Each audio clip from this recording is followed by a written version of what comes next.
Bismillahirrahmanirrahim. Assalamualaikum warahmatullahi wabarakatuh.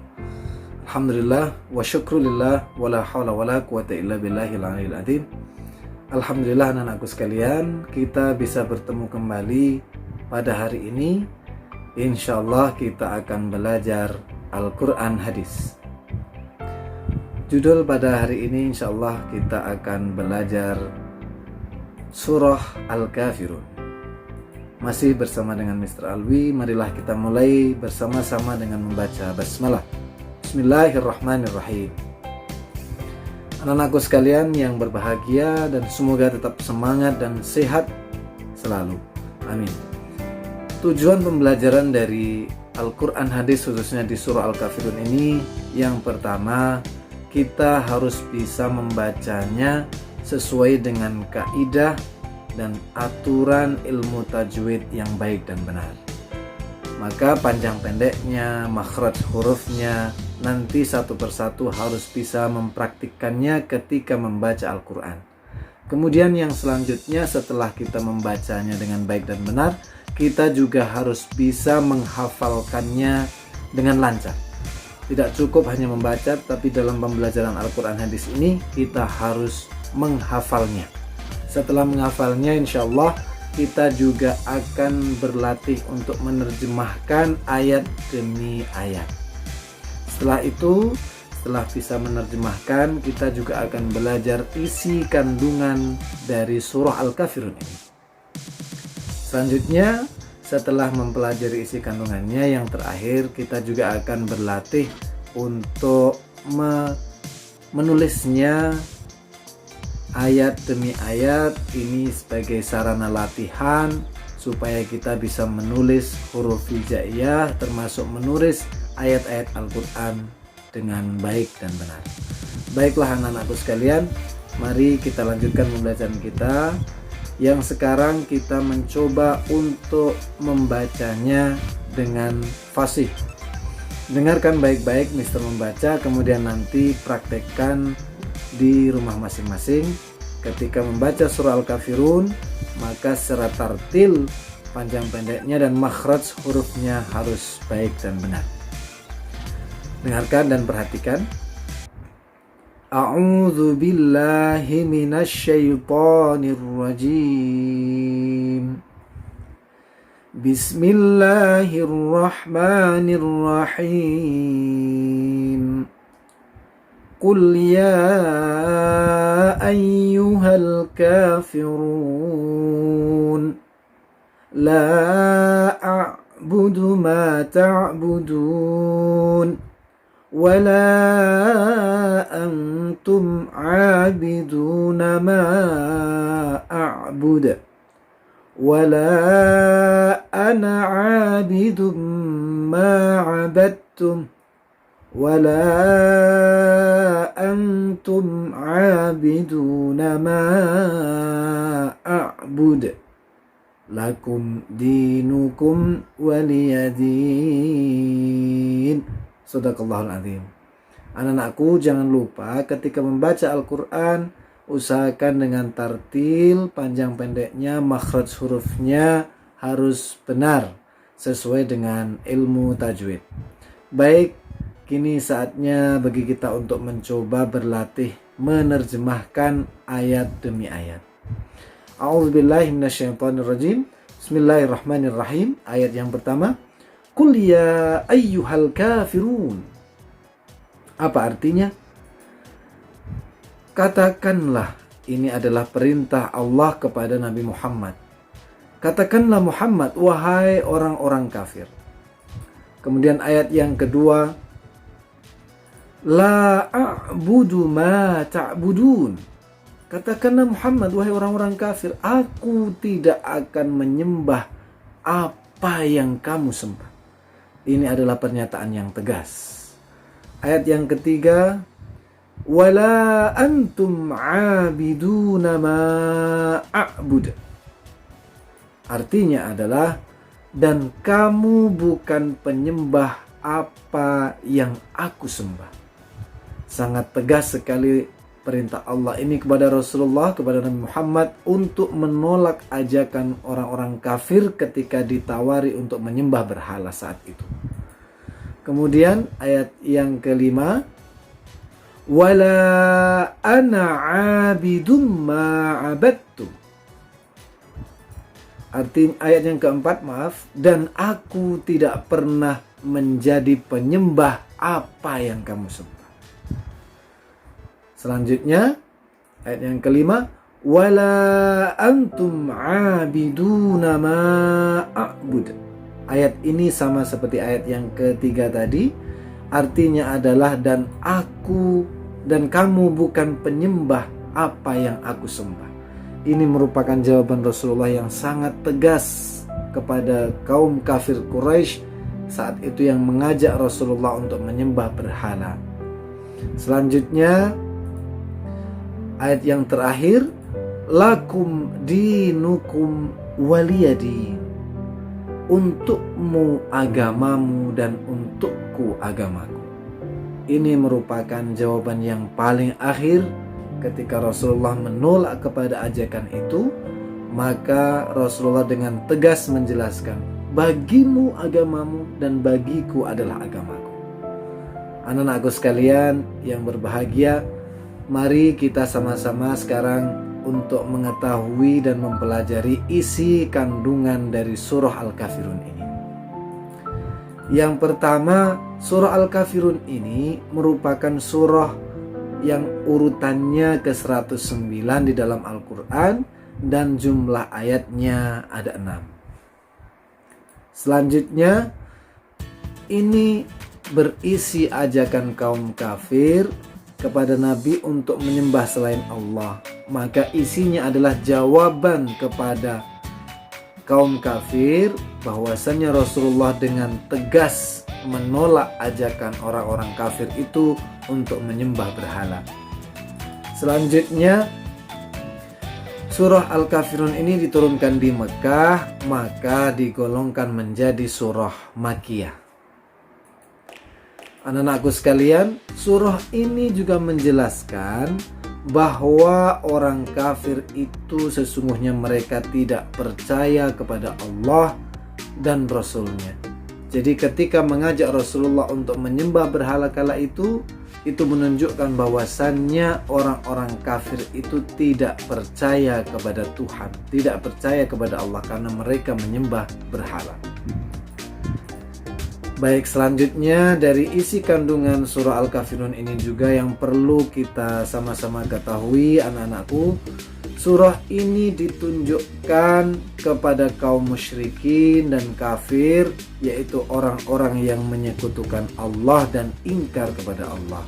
Jadi surah Al-Kafirun ini juga sebagai tanda bahwasannya ada orang yang tidak percaya kepada Allah, sehingga ini merupakan peringatan besar ketika mereka mengajak untuk menyembah selain Allah. Anak-anakku, kini saatnya bagi kita untuk mengetahui sebab turunnya surah Al-Kafirun ini. Di saat itu Rasulullah mendapatkan perintah untuk berdakwah. Pastinya dalam berdakwah memiliki tantangan yang amat berat, baik dari sisi keluarga, baik dari sisi orang lain, baik dari sisi teman. Mereka yang belum menerima Islam sebagai agamanya, mereka pasti menolak dengan caranya.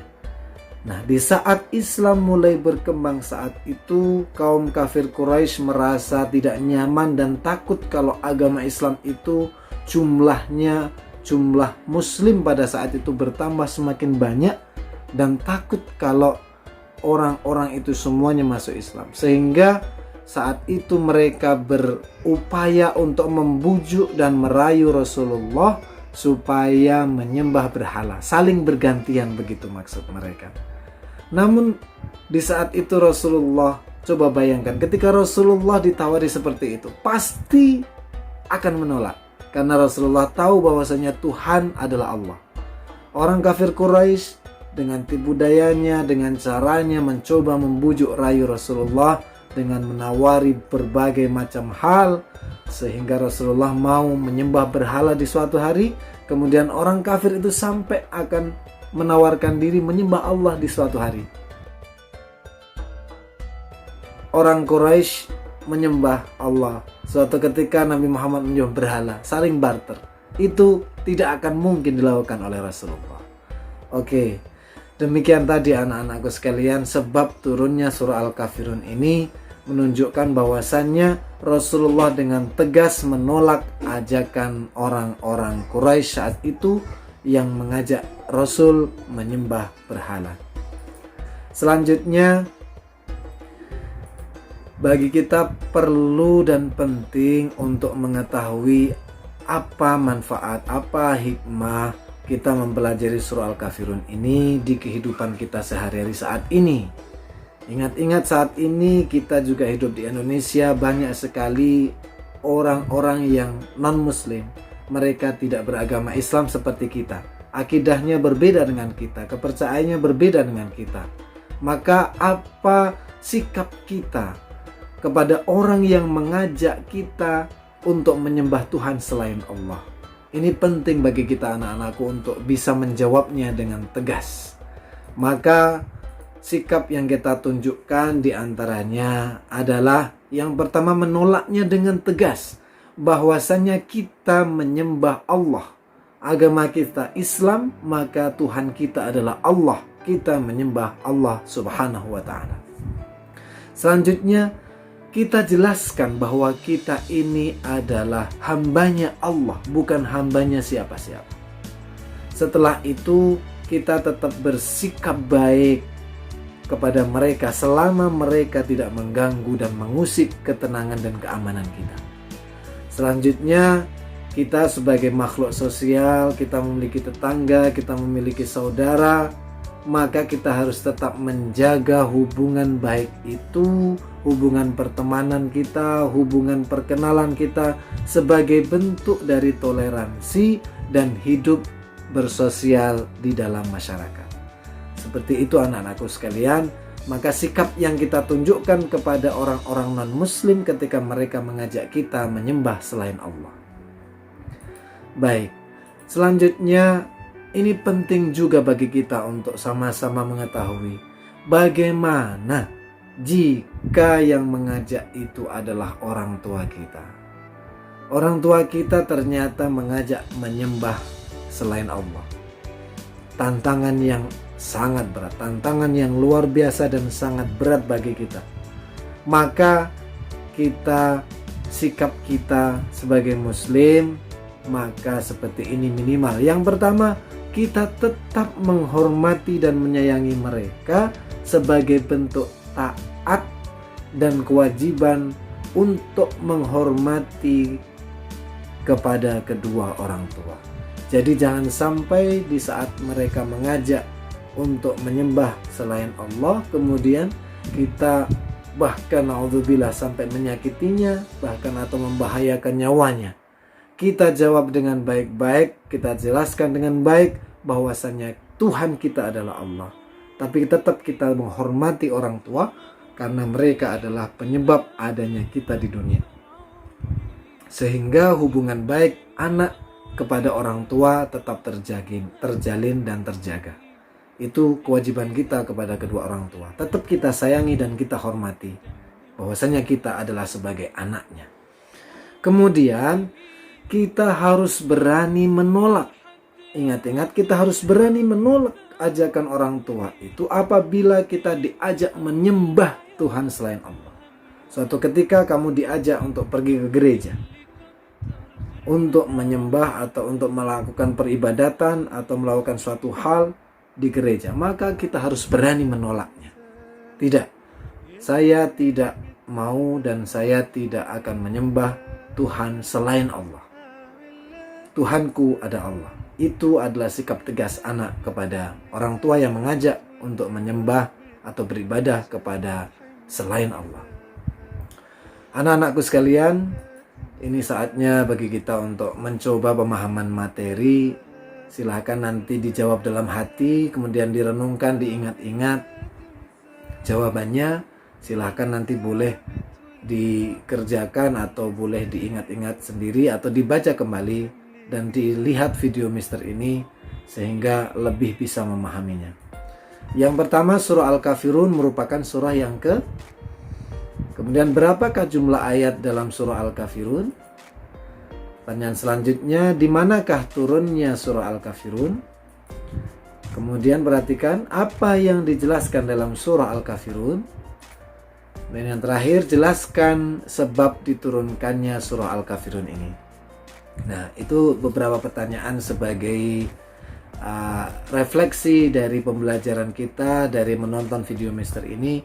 Silahkan nanti dalam hati kemudian ditulis juga boleh, diingat-ingat jawabannya sehingga ini sebagai uji pemahaman materi yang telah kita pelajari pada hari ini. Selanjutnya anak-anakku sekalian, kiranya sudah selesai kita mempelajari surah Al-Kafirun ini. Harapan Mister yang pertama, baca berulang-ulang dengan fasih sesuai dengan ilmu tajwid yang ada. Makhrajnya jangan sampai salah. Kemudian hafalkan berulang-ulang sehingga hafalannya lancar dan baik. Selanjutnya hafalkan juga arti dari terjemahan surah Al-Kafirun ini, karena manfaatnya adalah ketika membacanya dan kita mengetahui artinya, kita akan lebih bisa memaknai dan lebih menghayati dari bacaan Al-Quran. Selanjutnya jangan lupa isi kandungan dari surah Al-Kafirun ini sehingga kita bisa mengamalkan dan menerapkan dan meneladani dari Rasulullah bagaimana menolak ajakan orang-orang kafir Quraisy saat itu di saat diajak untuk menyembah berhala. Selanjutnya yang terakhir, nanti silahkan mencoba menirukan menulis ayat demi ayat sehingga anak-anak bisa mengetahui bagaimana menulis Qul ya ayyuhal kafirun tanpa harus melihat tulisan dalam Al-Quran. Jadi harapan Mister semuanya bisa berlatih untuk menulis huruf hijaiyah, menulis ayat-ayat di dalam surah Al-Kafirun ini tanpa melihat tulisannya di dalam Al-Quran. Sehingga nanti akan menjadi kemampuan khusus dalam menulis huruf hijaiyah. Demikian anak-anakku sekalian pembelajaran surah Al-Kafirun pada hari ini. Semoga mendatangkan manfaat, mudah bagi kita untuk memahami sehingga ilmu yang kita punya ini bermanfaat kini, kemudian, dan di masa yang akan datang. Terima kasih. Mohon maaf atas segala kekhilafan dan kekurangan. Wallahul muwafiq ila aqwamit thoriq. Wal'afu minkum. Wassalamualaikum warahmatullahi wabarakatuh.